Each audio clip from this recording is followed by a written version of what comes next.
వెన్నకి పాలకి శత్రుత్వం ఏమైనా ఉందా? ఈ మాటకి అర్థమేంటి నాకు అర్థం కాలేదు. ఏం అడగాలనుకుంటున్నావు?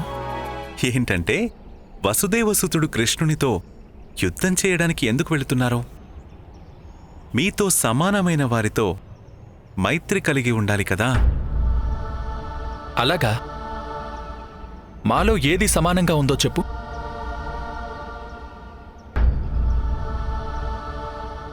ఒక బాలుడి యొక్క జననం ఒకరి దగ్గర, పాలన మరొకరి దగ్గర. చిన్నప్పటి నుంచి అన్యాయం అధర్మంతో పోరాడుతూనే ఉన్నారు.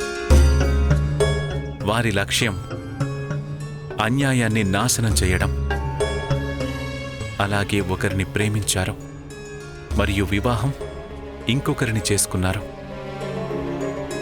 ఇక ఇప్పుడు ధర్మ సంస్థాపన కోసం నిత్యం కృషి చేస్తున్నారు. ఇప్పుడు మీరే చెప్పండి, ఇది సమానత్వం కాదా? అలాగే అసమానత్వం కూడా మా మధ్య ఉంది. ఎటువంటి అసమానత్వం అంగరాజా? కృష్ణుడి జననం ఒకరి దగ్గర జరిగింది, పాలన వేరొకరి దగ్గర జరిగింది. కానీ నన్ను మా తల్లిదండ్రులే కనిపెంచారు. నిస్సందేహంగా. కానీ లక్ష్యం ఇద్దరిది సమానమే. అందుకే ఈ యాత్రలో ఒకరితో ఒకరు సహాయకులయ్యి ఉండాలి, విరోధులై కాదు. బహుశా మేము ఒకే పక్షంలో ఉండి ఉండొచ్చు. ఎప్పుడంటే నేను జరాసంధుడికి మాట ఇవ్వనప్పుడు, కృష్ణుడికి వ్యతిరేకంగా పోరాడుతాను అని. యుద్ధానికొస్తాను అని మాట ఇచ్చారా, లేక కృష్ణునికి వ్యతిరేకంగా యుద్ధం చేయడానికి అంగరాజా? నాకు అర్థం కాలేదు.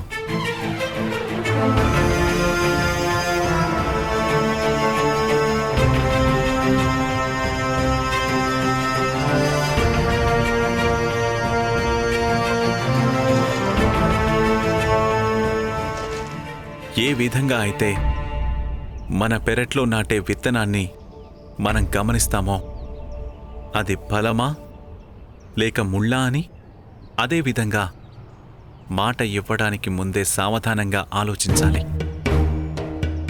మాట అనేది అశ్వం లాంటిది.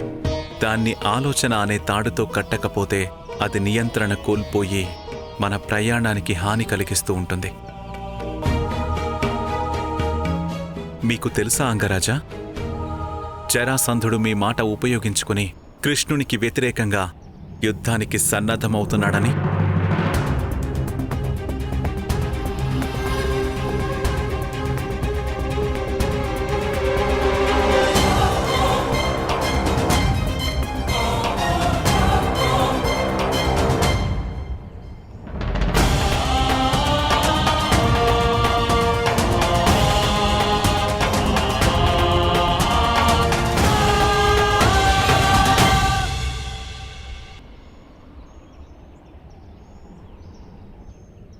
నేను నా కార్యాన్ని పూర్తి చేశాను అంగరాజా. మిమ్మల్ని సమయానికి యుద్ధక్షేత్రానికి తీసుకువచ్చాను.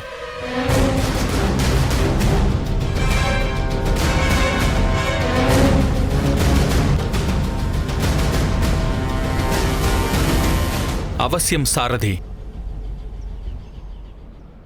ఎందుకంటే మనం ఇక్కడికి రాకపోతే యుద్ధం మొదలవ్వదు కదా. మీరనుకుంటున్నారా ఈ జరాసంధుడు మీరు లేకుండా యుద్ధం చెయ్యడు అని? నేను లేకుండా జరాసంధుడు యుద్ధాన్ని ప్రారంభించగలడు.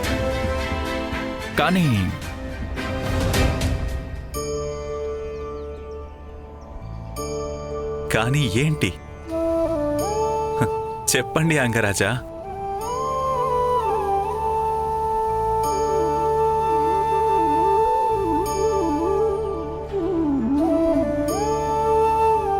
చెప్పాల్సిన అవసరం లేదు. సారథిగా నువ్వు తెలివైన వాడివి కూడా కదా. మరి రథంలో వారి మనస్సుని కూడా తెలుసుకో. సారథి యొక్క పని అయిపోయింది, కానీ రథి యొక్క 3వ పరీక్ష ఇంకా మిగిలే ఉంది. 3వ పరీక్ష? అసలు ఏం మాట్లాడుతున్నారు మీరు అంగరాజా?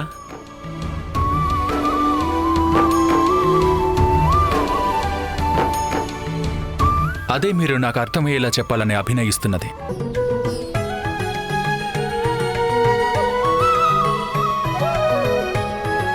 మా గురువులు పరశురాములు నాకు మానవుడి త్రిగుణాలను అర్థం చేసుకునే జ్ఞానాన్ని ఇచ్చారు.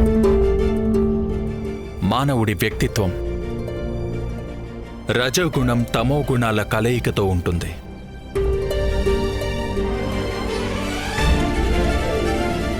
చెప్పండి అంగరాజా, నేను వింటూనే ఉన్నాను.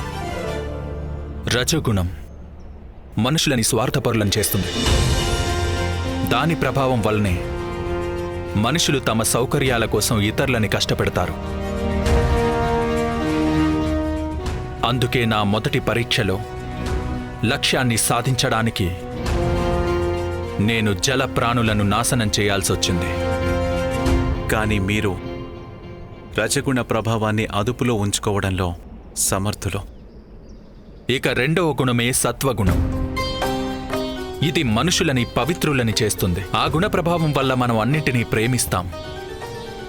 కానీ అదుపులో ఉంచుకోకపోతే మంచి చెడుల మధ్య వ్యత్యాసాన్ని చూసే సామర్థ్యం కోల్పోతారు. మనుషులకి అంతా మంచే అనిపిస్తుంది. కల్మషం లేని శాంతి గురించి స్పష్టంగా తెలుసు. కానీ చెడును అంతం చేయలేకపోతారు. కానీ మీరు సత్వగుణాన్ని కూడా నియంత్రణలో ఉంచుకున్నారు. కల్మషం లేని శాంతి ఆవరణాన్ని మీరు తొలగించారు. నా ప్రాణాలు కాపాడడానికి మీరు ఆ సర్పాన్ని వధించారు. ఇప్పుడు నేను 3వ పరీక్ష కోసం ఎదురుచూస్తున్నాను. తమోగుణం యొక్క పరీక్ష.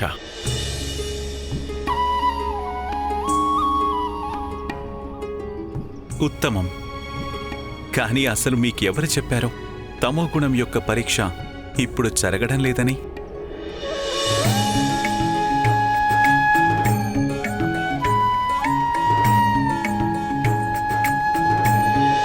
తమోగుణం అంధకారం యొక్క మాయ మనల్ని భ్రమలో ఉంచుతుంది. సరిగ్గా చెప్పారు మీరు. ఈ తమోగుణం యొక్క పరీక్ష ఈ యాత్ర మొదలైనప్పుడే అయ్యింది. ఈ యాత్ర ప్రారంభంలోనే నా చుట్టూ ఒక భ్రమ, ఒక మాయా ఆవరణాన్ని నిర్మించారు. పరీక్ష ఏంటంటే నేను ఆ ఆవరణాన్ని దాటి చూడగలనా లేదా అని. అత్యుత్తమం. అయితే మీరు ఏమైనా చూడగలిగారా అంగరాజా?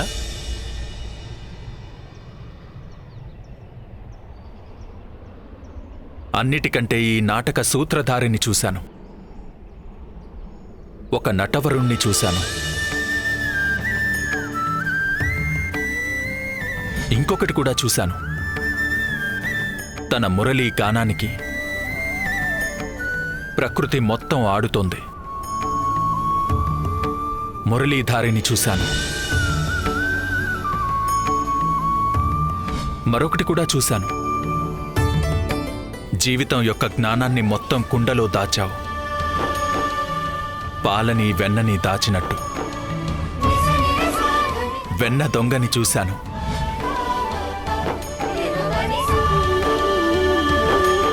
ఇప్పుడు కూడా చూస్తున్నాను.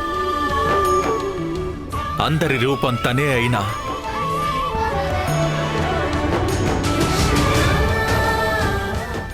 వాసుదేవా, నేను వాసుదేవుణ్ణి చూశాను.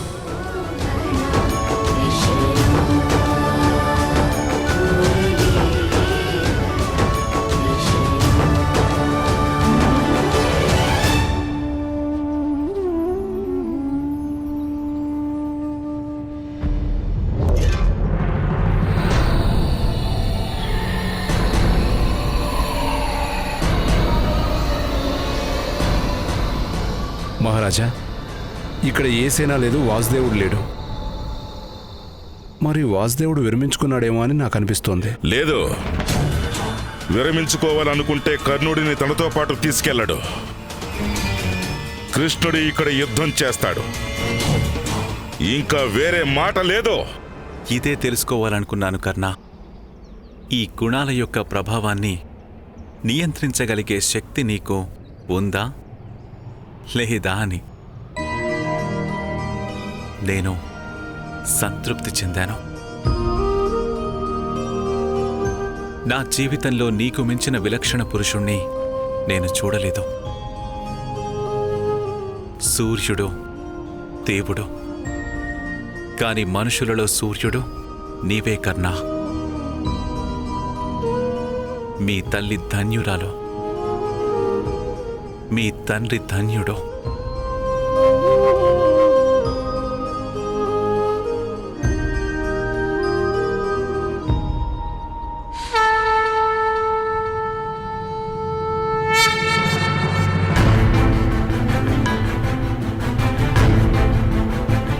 యుద్ధానికి పిలుపు వచ్చింది కర్ణ. నేను బయలుదేరవలసి ఉంది.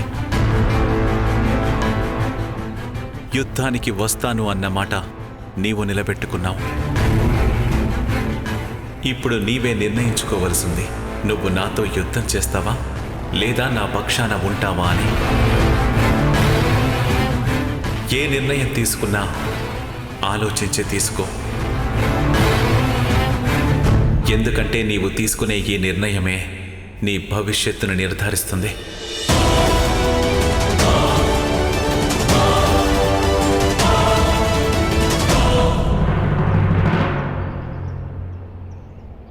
కృష్ణ, పెరిగివాడా, ఎక్కడున్నా నువ్వు? మళ్ళీ యుద్ధం వదిలి పారిపోయావా?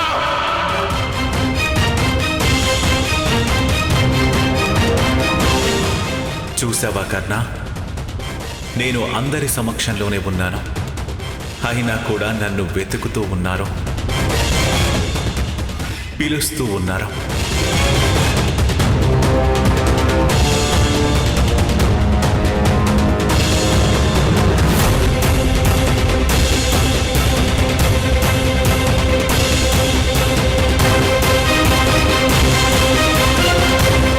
వాసుదేవా,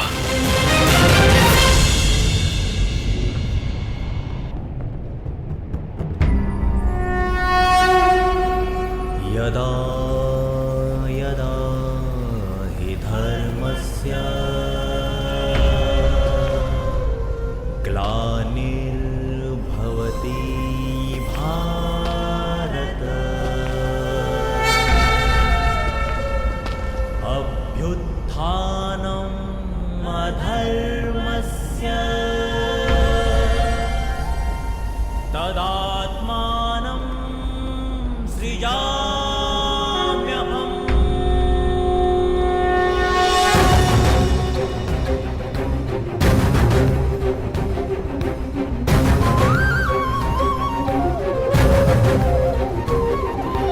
यदा यदा हि धर्मस्य ग्लानिर्भवति भारत अभ्युत्थानमधर्मस्य तदात्मानं सृजाम्यहम्।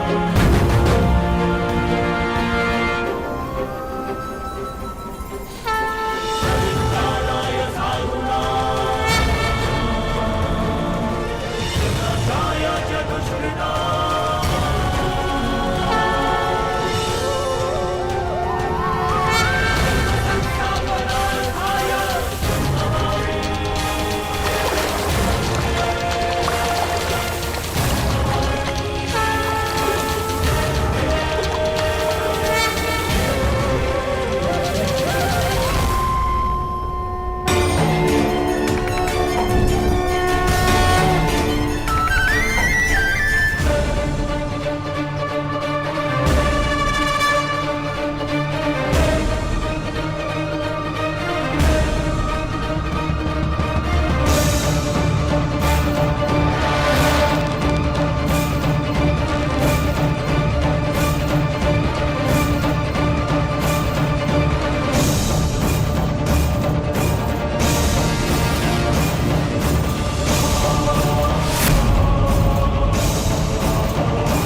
యుద్ధానికి వచ్చావా?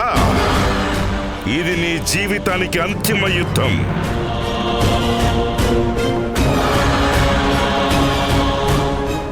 కర్ణుడిని మాయ చేసి నీతో పాటు తీసుకెళ్ళావు, కానీ యుద్ధానికి వచ్చావు. ఒక్కడివే వచ్చావు, ఏ సేన లేకుండా. అయినా కూడా నేను సిద్ధమే. ఈ రోజు నేను నిన్ను చంపేస్తాను కృష్ణ. వికాసం కోసం ప్రయాసపడితే ప్రశంస దొరుకుతుంది జరాసంధ. వినాశనానికి ప్రయాసపడితే కాదు. ఎన్నిసార్లు మనం యుద్ధం చేసుంటాము? ఏం లాభం వచ్చింది? అంతమంది సైనికులు అకారణంగా మరణించారు. యుద్ధం ఎప్పుడు శ్రేష్టమో తెలుసా? దాని లక్ష్యం మహాశాంతి అయినప్పుడు, అంతేకాని ఒక మిత్రుని అభిమానం కోసం కాదు. నేను ఈ వినాశనాన్ని ఆపడానికి అవకాశం ఇస్తున్నాను జరాసంధ. మైత్రితో చేతిని ముందుకు ఉంచాను. అందుకు ప్రతీకగానే నేను నిరాయుధుణ్ణై వచ్చాను. నీవు ఆ అహంకార నిద్ర నుంచి బయటికి రా జరాసంధ. శాంతి అనే సూర్యోదయాన్ని చూడు. ఆపు పిరికివాడా! శాంతికని కబుర్లు చెప్తూ కూర్చోకు. వీరులకు అలంకరణ యుద్ధమే అవుతుంది, తెలుసుకో. యుద్ధం సత్తా ఉంటే నాతో వచ్చి తలపడు. ప్రపంచంలోని మానవాళికి కవచం శాంతి జరాసంధ. ఎవరి దగ్గర వినాశనం యొక్క శక్తి ఉంటుందో వారు శాంతిని కోరుకునే తత్వాన్ని పెంచుకోవలసి ఉంటుంది. వీరుడెవరో తెలుసా? మాటిమాటికి యుద్ధానికి వచ్చేవాడు కాదు. వీరుడెప్పుడవుతాడంటే ఎప్పటి వరకు వీలైతే అప్పటి యుద్ధాన్ని ఆపేవాడు. నీ పేరే సంధి కదా. మరి ఎందుకు యుద్ధం కావాలని కోరుకుంటున్నావు? దాన్ని శాంతి అనే పాత్రలోనే ఉంచు జరాసంధ. ఆ పాత్ర నుంచి శాంతి వెళ్ళిందంటే అందులోకి వినాశనం వచ్చి చేరుతుంది. నేనేమి మధురవాడిని కాను నీ ఈ తీయటి మాటలు వినటానికి. నీ ఉద్దేశం అనే బాణాలని జరాసంధుడు అనే కవచం మీద ఏ ప్రభావాన్ని చూపించదు.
ఇది నీవు చేస్తున్న రెండవ తప్పు జరాసంధ.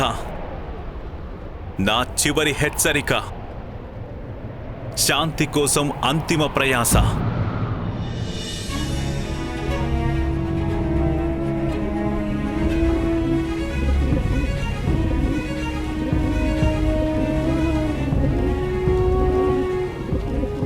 వింటున్నావా జరాసంధ? ఈ పావురం కూడా చెప్తోంది శాంతితో ఉండమని. దీని స్వరాల మధ్య ఉన్న శాంతిని ఆస్వాదించు జరాసంధ.